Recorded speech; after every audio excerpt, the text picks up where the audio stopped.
Summer's finally here at last. This is Clay Nelson, Clay Nelson Life Balance on KZSB AM 1290, your News Press radio station. Hey, before we went on the break, we were talking about the only I can do it syndrome, or more commonly known as you are the control monster, and I have to do it all. Yeah. Oh, my God, yeah. Now, what does being a control monster cost you? Oh, just about everything. How about health? Time with your family, time with your loved ones, time to get healthy, just time. You got to be there all the time. You got to worry all the time. You wake up in the middle of the night because you are in charge of everything. And pretty soon you get to a place where, I just really don't want to do this. And you've been controlling it for so long, you haven't taught anybody anything. So if you stop doing it, things start to crater. So it's like it gets to a place instead of you own your work owns you. Instead of you owning your business owns you. All right, so we've got to change that. And let me just say something. I wasn't going to say this for a while, but I'm going to say it now. I've been a business coach or consultant now for 25 plus years. And the number one conversation I have with people in building their businesses is having them let go of the control of the growth of the business. And it goes like this. If you don't ask people to think, they won't. If you tell people what to do all the time, they will follow. So a control monster usually builds a giant following of followers. We only got one little problem. If you don't tell the followers what to do, they will sit and wait to be told, and it won't get done. So guess who gets into trouble? All right? That's why you can't go on vacation and not take your phone. That's why when you go on vacation, you have to call into the office every day. That's why you wake up in the middle of the night wondering if the person that you told to do something, if they're really going to do it. It's because they haven't done it enough for you to learn to trust them. I'm working with a company now in central United States that we've grown from a $10 million company to a $30 million company. And if that leader doesn't get out of the way and let his team grow, he's going to be in big trouble because he's getting to a place called the land of the white hairs, where if he's not careful, if something happens to him, the business isn't going to be able to go forward because he has all the answers. And that's a problem. Plus, you can't enjoy what you've built if you have to be there all the time. There's only so much love of a job. I mean, get it. Pretty soon you have to love family, fishing, doing nothing, church, hugging a child, making a difference for an older person, whatever. And you can't do that if you're telling people what to do all the time. That is so wise. So, and please don't misunderstand me. I mean, to be a leader is a big responsibility, all right? But a leader is also somebody that's smart enough to be looking for their replacement at all times. There's an email that came in from Gene. It kind of addresses this topic, but in a little different way. He says, I'm a single parent. I don't have any family nearby to help. Yes, I do it all, but what other options do I have? Yeah. It's like Susan says to me, that's really good. And Susan said to me on the way, she says, I'm going to be on the show today. And I said, okay. She says, I have a question. I said, what's that? She says, well, we don't have anybody working for us. And how do I teach somebody? How do I delegate? There's nobody to delegate to. And that's essentially what he's saying. The person that emailed that, essentially they're saying, well, what you got to do is you have to find a way. Like I have a phenomenal executive assistant, and she lives out of state.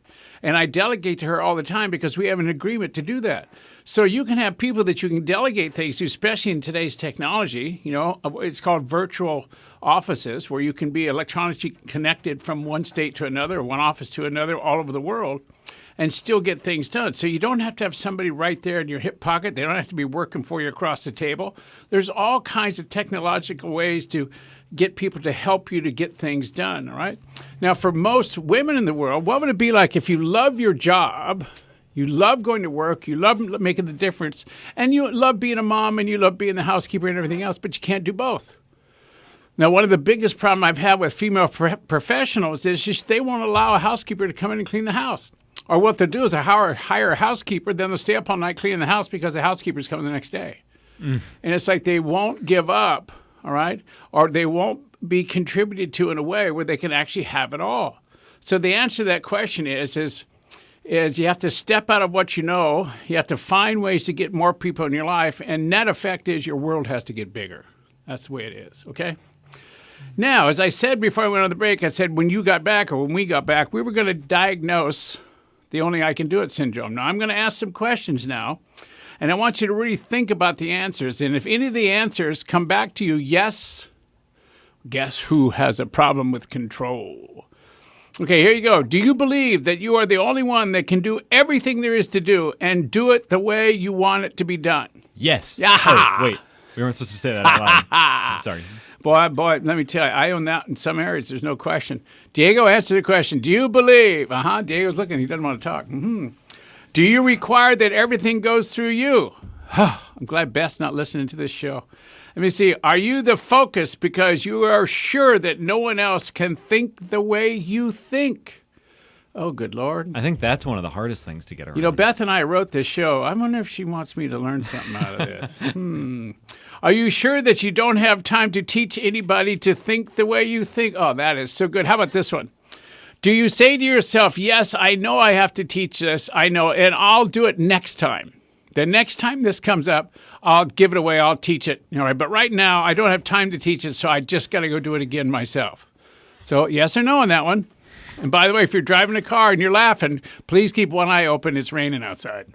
All right, now periodically, we do have a light bulb moment when our minds go, gee, maybe I should teach someone some of the things I know and think, but our minds say, just like I said earlier, I don't have time. They'll do it wrong.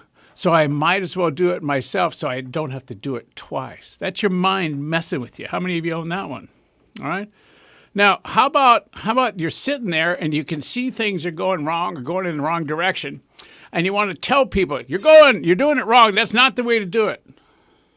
Now, what do you think that does to communication? What do you think that does to, the energy in a conversation or in an organizational meeting?